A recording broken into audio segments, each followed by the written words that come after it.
Matthew Thompson thought he knew everything about his father Joseph, the quiet factory worker who had raised him alone after his mother's death.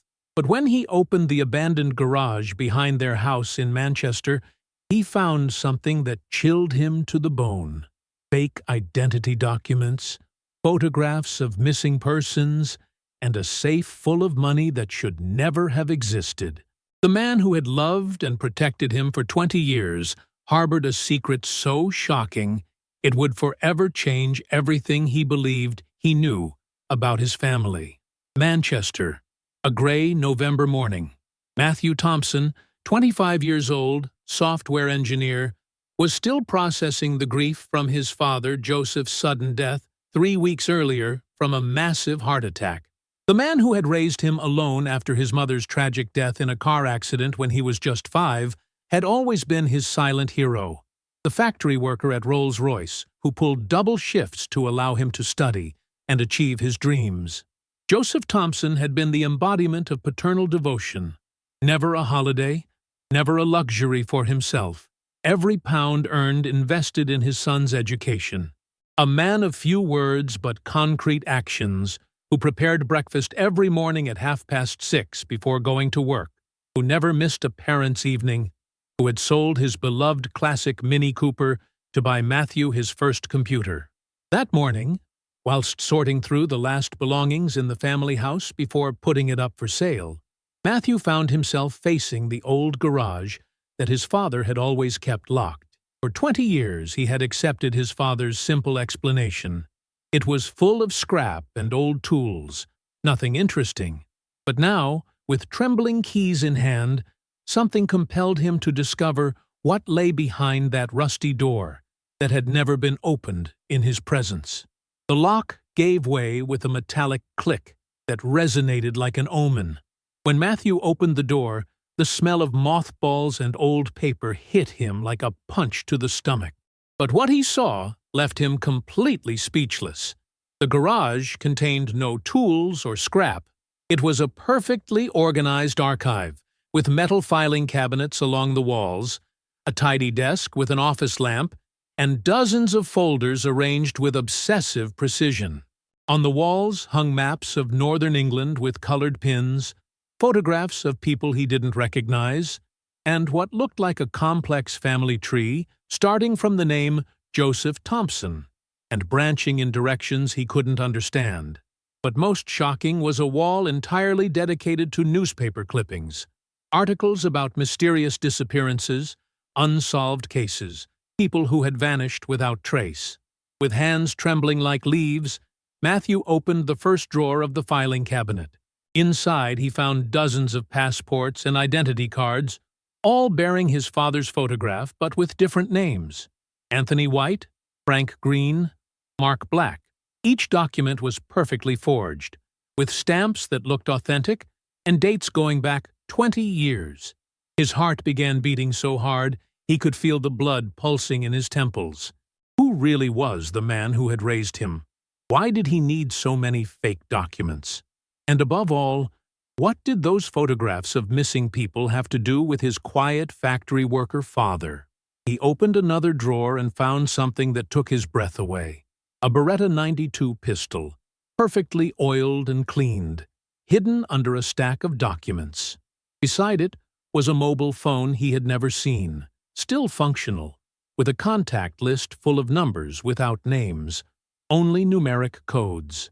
At the back of the garage, hidden behind a curtain, Matthew discovered a professional safe. His trembling fingers entered various combinations without success until he tried his mother's date of birth, 1507, 1965. The mechanism clicked open with a dry sound.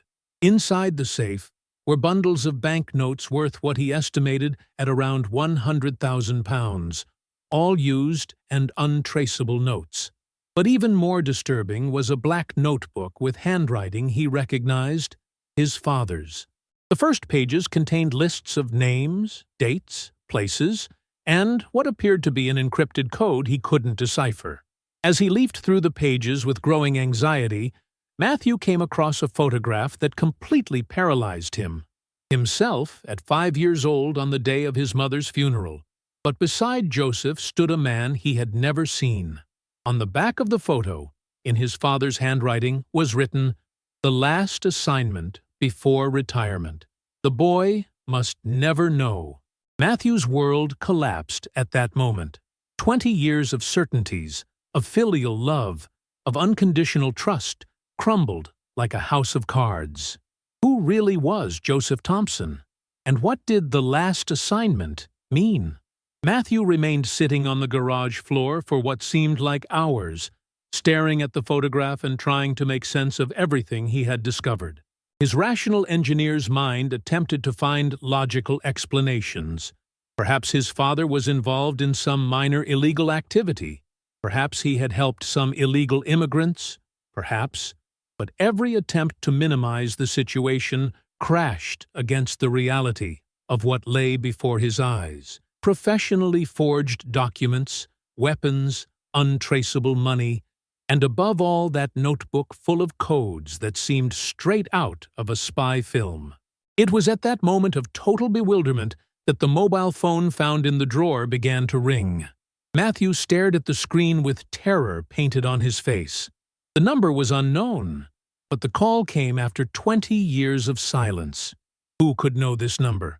And why was someone calling precisely now? After long seconds of hesitation, Matthew answered with a trembling voice.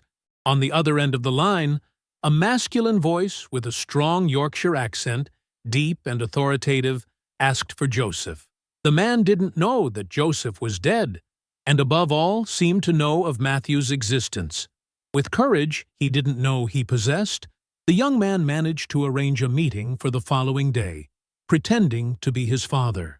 The communication ended, leaving Matthew with more questions than answers. Who was this person? What was the usual place he had spoken of? And above all, what past were they talking about? Continuing to search through the garage, Matthew found a map of Manchester with certain places circled in red: a pub in the Moss Side district, an abandoned car park in the industrial zone, and, strangely, Chorlton Cemetery, where his mother was buried. Each location was marked with precise dates and times, like coded appointments. In a folder hidden behind the others, Matthew discovered something that shocked him even more: documents certifying that Joseph Thompson had officially changed his identity in 1998, the year after his mother's death. His real name was Joseph Torretti, born in Liverpool, and he had participated in the Witness Protection Program. His hands trembled as he read the details. Joseph Torretti had been a key informant in an investigation into organized crime in Liverpool during the 90s. He had contributed to the arrest of several gang bosses, and for this had received a new identity and the opportunity to relocate to Manchester with his son. But something didn't add up. According to the documents, Joseph should have severed all contact with his past and lived as a normal citizen. Instead, the garage revealed that he had continued some type of clandestine activity for at least 20 years after the move. At the bottom of one of the folders, Matthew found a letter dated just 2 months before his father's death. It was handwritten, with nervous and hurried penmanship. Someone was coming. They had discovered where they were. If anything happened to Joseph, Matthew needed to know the truth. The money in the safe was for him, earned honestly in recent years. But he had to be careful whom he trusted. The letter wasn't signed, but Matthew recognized his father's handwriting without doubt. Joseph knew someone was looking for him, knew he was in danger, yet had never told him anything. He had continued protecting him even in the face of his own imminent end, taking the secrets to his grave. Matthew spent that night sleepless, walking through the family house that now seemed full of shadows and secrets. Every photograph hanging on the wall, every childhood memory took on a different meaning in light of the garage discoveries. Had the man who prepared breakfast whilst singing really had a hidden gun? Had the father who helped him with maths homework been a police informant? The following evening, at 10 o'clock precisely, he found himself hidden behind a pillar in the underground car park of an abandoned shopping center on the outskirts of Manchester, one of the places circled on his father's map. The location was perfect for a clandestine meeting. isolated with several escape routes, and dark enough to hide faces. A black BMW with tinted windows entered the car park. Two men got out, one in his 50s, stocky, with the typical Yorkshire accent he had heard on the phone, and another younger, thin, with eyes that constantly scanned the surrounding environment. When the two men realized that standing before them was not Joseph, but an unknown young man, the tension in the air became palpable. The older man introduced himself as Salvatore Morrison, a former colleague of his father's. Questions about Joseph's death followed frantically, revealing a much deeper connection than Matthew had expected. Salvatore began telling a story that completely overturned Matthew's perception of his father. Joseph Toretti had been a hero in the 90s, a police officer who had risked his life to serve justice. His information had led to the arrest of 18 gang bosses and the seizure of assets worth over £100 million. The fake documents, the gun, the constant precautions were all survival tools. Some of those Joseph had helped arrest had been released from prison in recent years and hadn't forgotten. Joseph knew this, which is why he had continued protecting himself and protecting Matthew. Salvatore and Roberto were the father's safety network. Former police officers, former detectives, people who, like him, had chosen to fight organized crime at the cost of their own lives. They met regularly to share information, to ensure none of them was in danger. But now that Joseph was dead, they had to ensure Matthew was safe. Because if they had discovered where the father lived, they might come looking for the son, too. From a leather bag, Salvatore extracted a sealed envelope with Matthew's name written in large letters. Joseph had given it to him 6 months earlier, with orders to give it to his son only in case of death. It was time for Matthew to know the whole truth. Matthew returned home with the sealed envelope and his brain in turmoil. Salvatore and Roberto's revelations had completely overturned his perception of his father, but he knew this letter contained yet more secrets, probably the most important ones. He sat at the desk that had been Joseph's, the same one where they had done homework together when he was a child, and with trembling hands opened the envelope. Inside were several pages written in his father's precise and familiar handwriting, plus a metal key he didn't recognize. The letter began with an apology.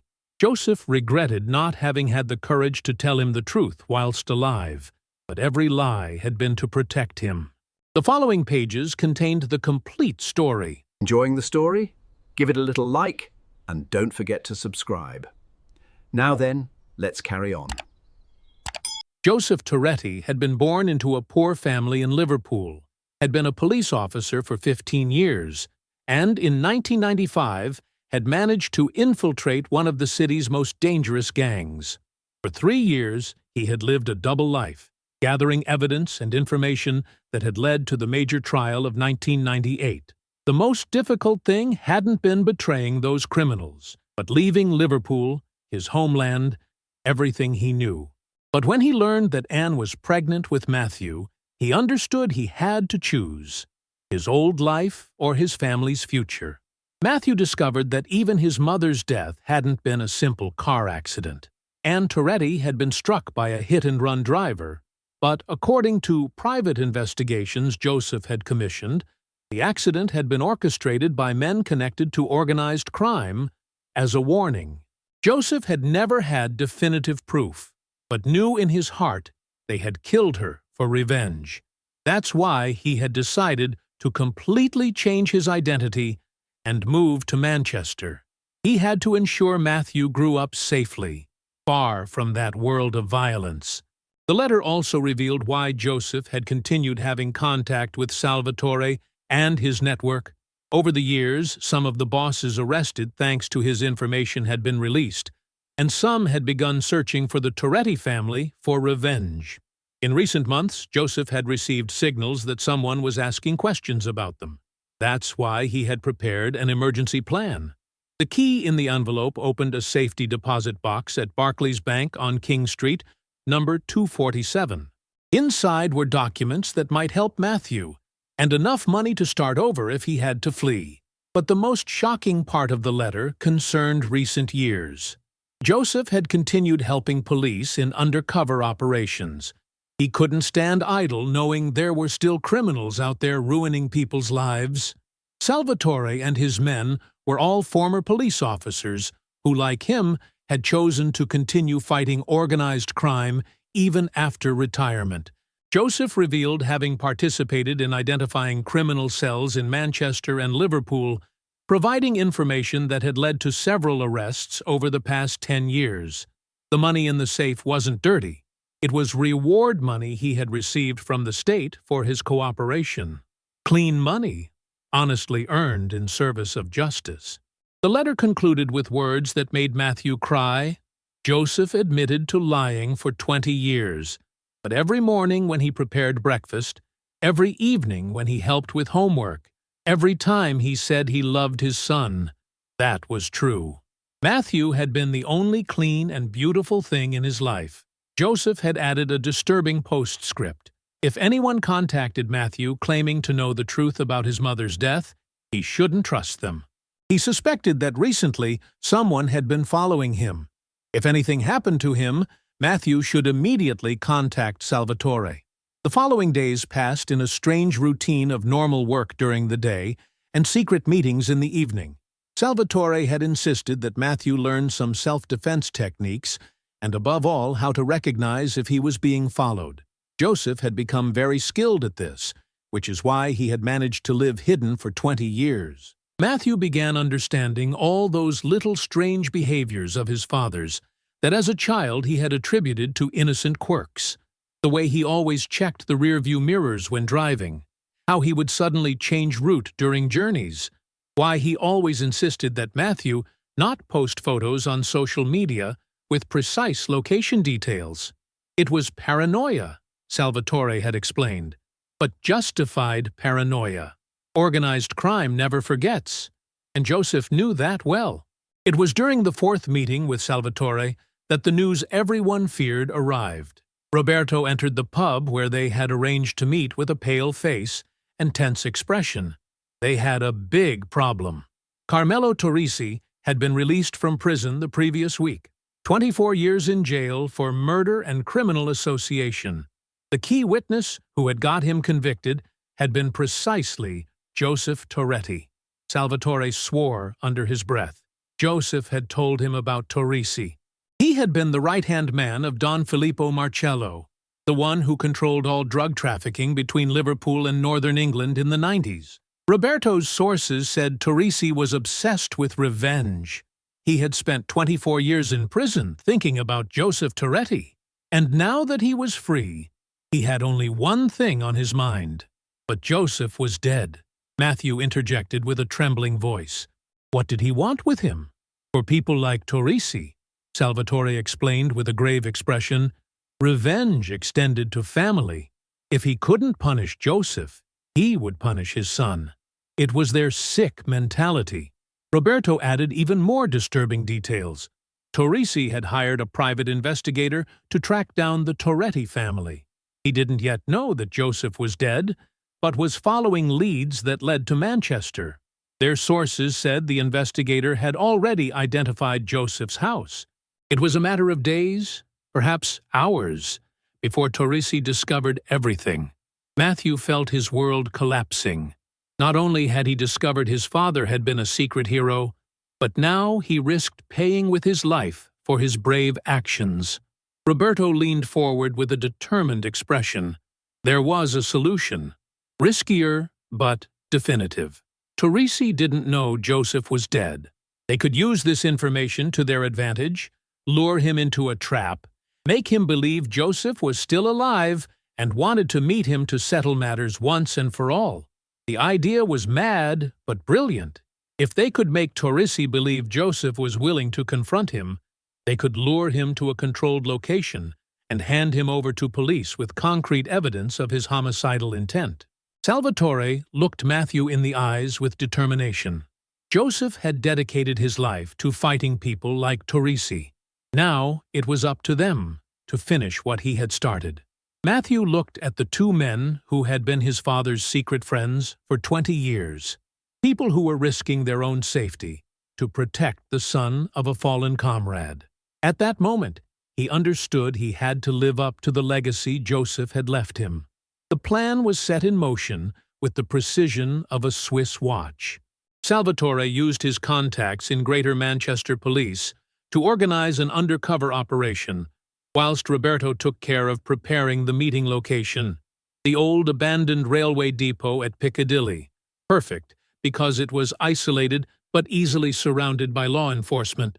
Matthew, meanwhile, had carefully studied his father's code notebook until he deciphered the system Joseph used for secure communication. It was simpler than he thought. Each number corresponded to a letter, according to a sequence based on his mother's date of birth. On the evening of the operation, Matthew called Torrisi using Joseph's phone. With a disguised voice and using the codes he had learned, he pretended to be his father and proposed a meeting to settle past accounts once and for all. Torrisi took the bait immediately. The thirst for revenge he had nurtured for 24 years was too strong to resist. On the night of the meeting, Matthew hid in an elevated position at the depot, wearing a bulletproof vest under his jacket and a wireless microphone connected to the police operations center. Salvatore and Roberto were positioned at a safe distance, whilst a team of specialist officers silently surrounded the area. At precisely midnight, a black Mercedes entered the depot forecourt. Carmelo Torrisi got out, a man in his 60s, thin but still menacing, with eyes that gleamed with cold fury, matured over decades of imprisonment. He hadn't come alone. 2 heavies accompanied him, both armed. Torrisi looked around the dark depot and shouted into the silence. He knew Joseph was there. It was time to finish everything. Matthew breathed deeply and emerged from the shadows, keeping at a safe distance, however.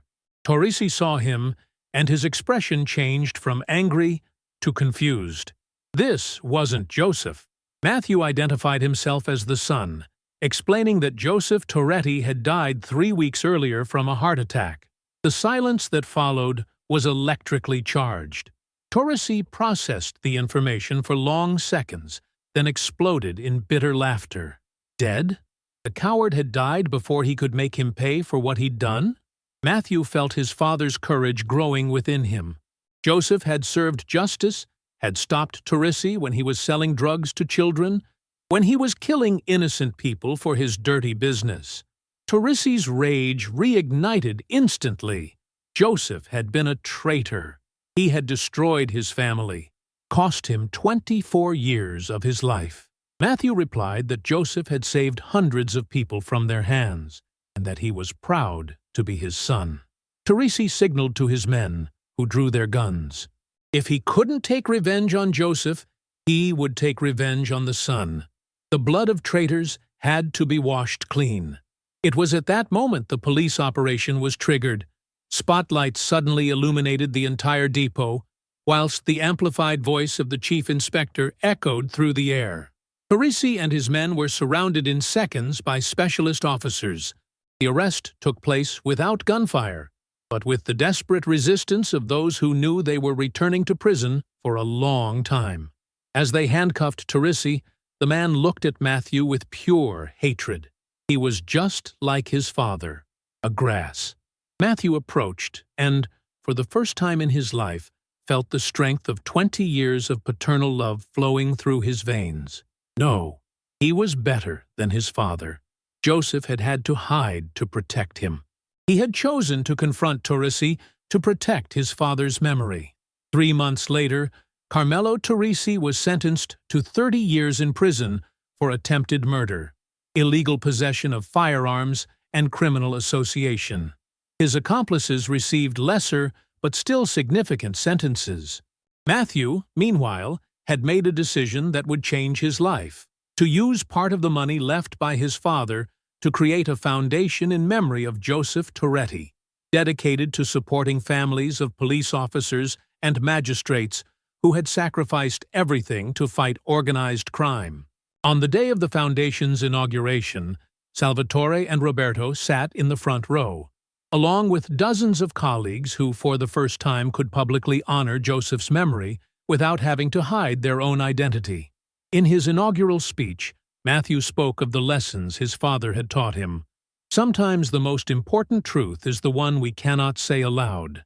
But true love doesn't need words to manifest itself. It shows in gestures, in sacrifices, in silent devotion. Joseph Toretti had died as a secret hero, but Joseph Thompson would live forever in the memory of a son who had finally understood how fortunate he had been to have such a brave father. That evening, whilst finally closing the garage of secrets, Matthew found one last note hidden under the desk. In his father's familiar handwriting, it read, "If you're reading this, it means you had the courage to discover the truth. I'm proud of you, my son. Now you can live free." Matthew smiled through his tears. He had finally understood that his father's greatest secret wasn't the fake documents or undercover operations. It was the infinite love of a man who had given up everything to give his son the chance to grow up safely. And now, with that truth in his heart, Matthew could finally build his own future without any more shadows from the past. If this story has moved you and made you reflect on the value of paternal sacrifice, give it a like and share. Matthew and Joseph prove that true love sometimes hides behind the most painful secrets. Subscribe for more stories that touch the heart. Ring the bell. Remember, sometimes those we love most have secrets that only serve to protect us. Share this thoughtful message.